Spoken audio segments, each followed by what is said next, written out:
बिस्मिल्लाहिर्रहमानिर्रहीम एंड अस्सलाम वालेकुम। अज मां गुलाम ज़की अनू पोइट्रो and my husband Adnan Ali Soomro ही जेका वीडियो ठाहे रहिया आहियूं ऐं जेको वीडियो जेका ठाहे रहिया आहियूं हुन जो जेको मक़सदु आहे उहो इहो आहे त कुझु माण्हू सोशल मीडिया जे थ्रू असांखे टारगेट करे रहिया आहिनि। कुझु माण्हू असां माना आहिनि सोशल वर्कर, कोई एडवोकेट आहे, कोई सोशल वर्कर आहे, बट हुननि खे मिसगाइड करे असां लाइ यूज़ कयो थो वञे। मतिलबु हुननि खे रियलिटी जी न आहे ख़बर, असां उहा रियलिटी तव्हांजे अॻियां एक्सप्लेन करणु आहियूं त रियलिटी असल में आहे छा। So first of all, Niyaz Hussain ASC means advocate of supreme court, मुंहिंजे लाइ त ही को वकील न आहे कोई वकील जेको हिन जो ॻाल्हाइणु आहे। हिनखे कंहिं बि रियलिटी जी न आहे ख़बर। ही कमेंट में लिखे थो छोकिरी माना माउ पीउ खे मैसेजिस कया आहिनि, कॉल्स कया आहिनि, उनखां पोइ विया आहिनि, उनजा फादर एंड मदर उनखे वठणु विया आहिनि, ब्रदर विया आहिनि। सो ॿ जेका तव्हां वीडियो वरी माण्हुनि खे कमेंट में ॾियो था रिप्लाई में, उन्हनि खे हिकिड़ो सबूत जे थ्रू पेश था कयो। उन वीडियो जो तव्हांखे ख़बर आहे उहा वीडियो आहे कॾहिं की, उहा वीडियो 1 साल पुराणी वीडियो आहे, उहो को हाणोकी वीडियो न आहे। 1 साल पहिरियां दिसंबर में जॾहिं मुंहिंजे पीउ मुंहिंजी अम्मी वारनि मूंखे इमोशनल ब्लैकमेल कयो हुयो त तुंहिंजी अम्मी जी तबियत ख़राबु आहे, गंबट हॉस्पिटल में एडमिट आहे, तुंहिंजे भाउ जी तबियत सही न आहे, तुंहिंजे फादर जी तबियत सही, कॾहिं कुझु। सो शुरू में स्टार्टिंग में जेको इन जे करे मां पंहिंजे साहुरनि सां विड़ी बि पई हुयमि। पर जॾहिं मूंखे असलियत जी ख़बर पई त ही माण्हू मूंखे घुराए करे त मारण वारा आहिनि, सो मां उन्हनि ॾे न वियमि। उन्हनि जो उहा शइ हुते न थी, माना उन्हनि जो जेको मक़सदु हुयो कामयाबु न थियो। सो हाणे उहा हिकिड़ी पुराणी वीडियो खे खणी ऐं हिन मामले सां जोड़े ऐं ही पंहिंजो एविडेंस चवंदा असां वटि हिकिड़ो सबूत आहे। न, इहो को सबूत न आहे। मां वकील ख़ुदि वेठी आहियां, असां वटि बि सबूत आहिनि। हू जहिड़े तरीक़े सां घर में घिरिया आहिनि, जहिड़े तरीक़े सां हुननि फायरिंग कई आहे, जहिड़े तरीक़े सां हुननि जेको रवैयो अचण सां अख़्तियार कयो आहे।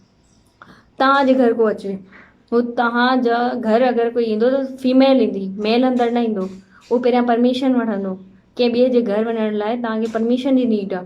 हू डायरेक्ट घर में घिरिया आहिनि, उन्हनि डायरेक्ट अची फायर कया आहिनि।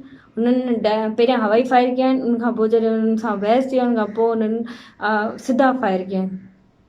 सो नियाज़ हुसैन साहब, मां तव्हांखां सवाल थी कयां त तव्हांखे कंहिं राइट ॾिना आहिनि जो तव्हां इन विच में अचो असांजे मामले में इंटरफेयर कयो। तव्हां थींदा कहिड़ो, तव्हां आहियो केरु?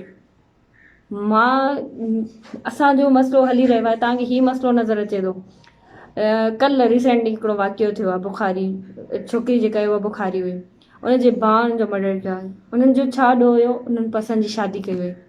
असांजो छा ॾोह आहे, असां बि पसंदि जी शादी कई आहे। असांजे दीन में, असांजे इस्लाम में, असांजे कानून में, हर शइ में असांखे इन शइ जी इजाज़त आहे। सभु इब्न आदम जी औलाद आहियूं, सभु। असां में ज़ात, असां में फ़िरक़ो, असां में के रंग के नस्ल ते कंहिंखे बि का फ़ोक़ियत हासिल न आहे, न इस्लाम में आहे, कंहिं बि शइ में न आहे।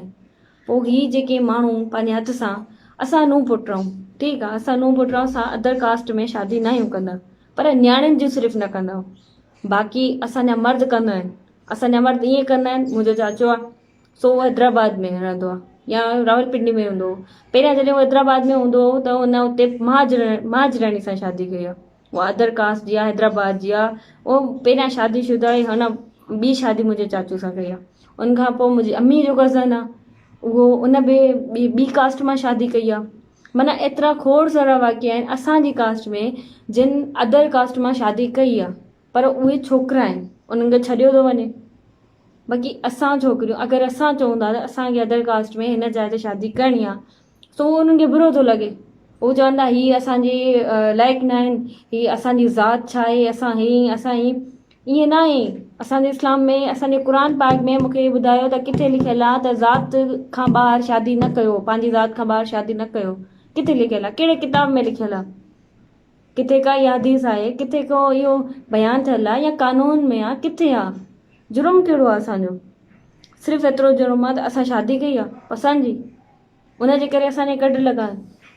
हिननि सभिनी खे ख़बर आहे त आउं सेफ आहियां, मां पंहिंजी पसंदि सां शादी कई आहे, मां उन्हनि ॾे नथी वञणु चाहियां या मां कोर्ट ते बि पेश नथी थियणु चाहियां, छो जे हू जॾहिं फायर करण आया या उन्हनि जेके बि फायर कया असांजे घर में हमलो कयो, उन सभिनी शयुनि जो मक़सदु असां ते हुयो, डायरेक्ट असां ॾे अचणु हुयो, हू असांखे मारणु आया, असां टारगेट हुयासीं, पर असांजो घर अड़ में आहे ऐं हू ॿिए पासे हलिया विया, हू बि सिर्फ़ु हुननि खां भुल थी आहे। अगरि हू डायरेक्ट असां ॾे अचनि त असां त बचूं ई कोन। इन खां पोइ बि हाणे माण्हू वरी कमेंट था कनि, छोकिरीअ मीडिया ते बयानु त ॾिनो आहे पर हुनखे न आहे ख़बर त हुनजा माउ पीउ किथे आहिनि या उन जी शादी खे 9-8 महीना थिया आहिनि।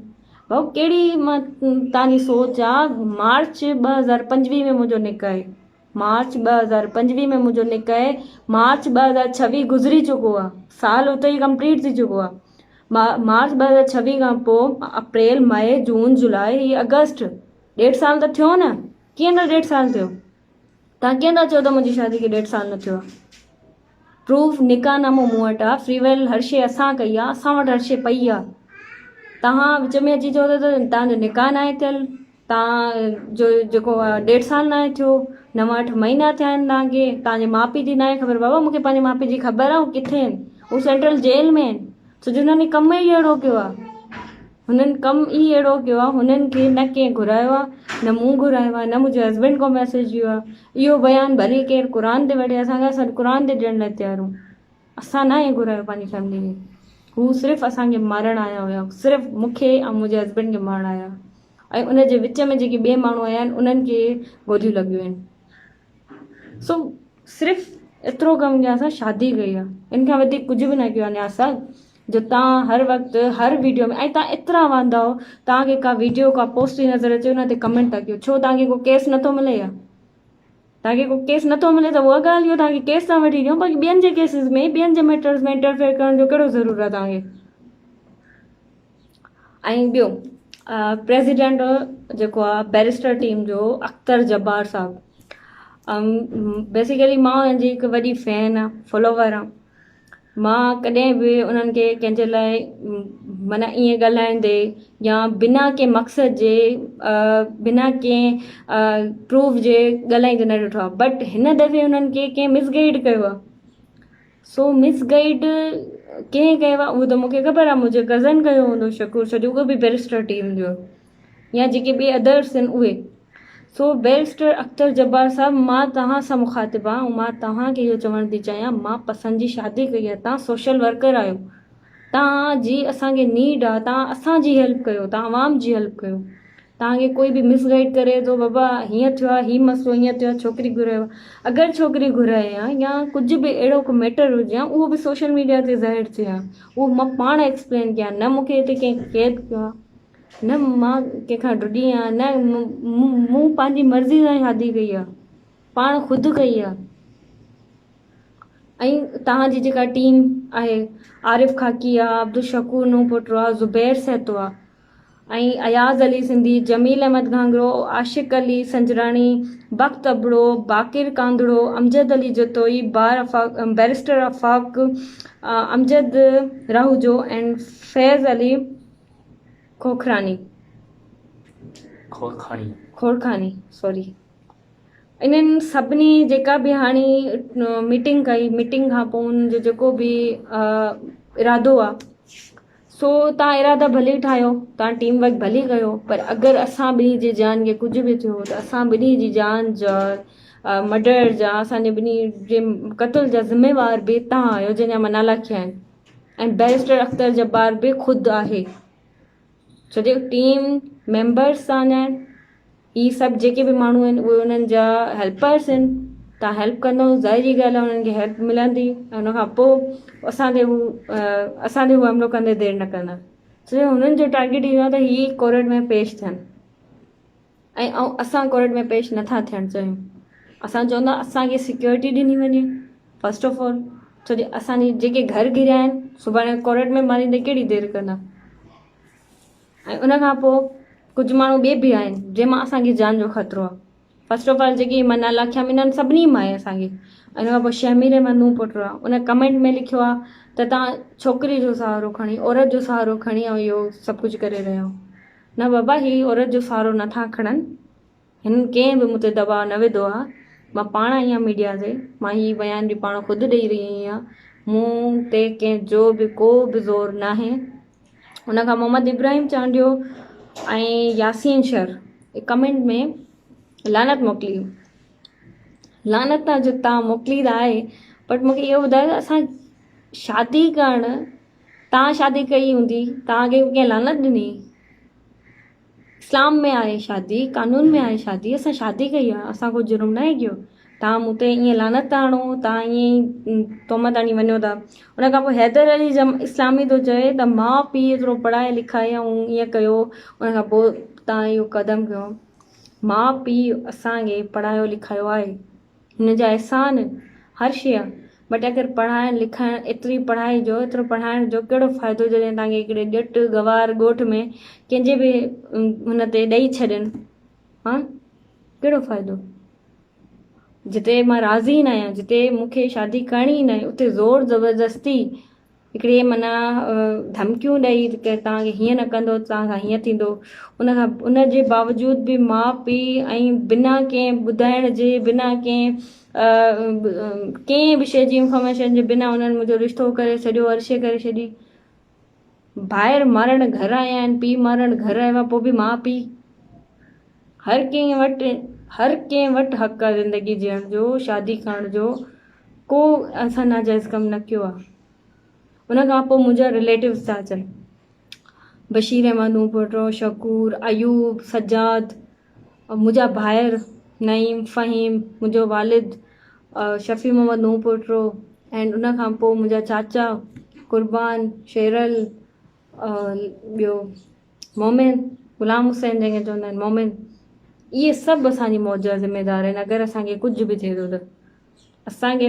बि थिए थो त बैरिस्टर जी पूरी टीम, मुंहिंजा सभु चाचा मामा, मुंहिंजा भाइर, मुंहिंजा कज़न्स, इहे सभु, ऐं उन खां पोइ हीअ जेके शमीर नूपुटो आहे, रिपोर्टर बि आहे, ऐं हिन कमेंट बि करे थो पियो, न्याज़ हुसैन साहबु जेको ASC आहे, एडवोकेट ऑफ सुप्रीम कोर्ट, उहो बि असांजी हिन मौज जो ज़िम्मेदार आहे।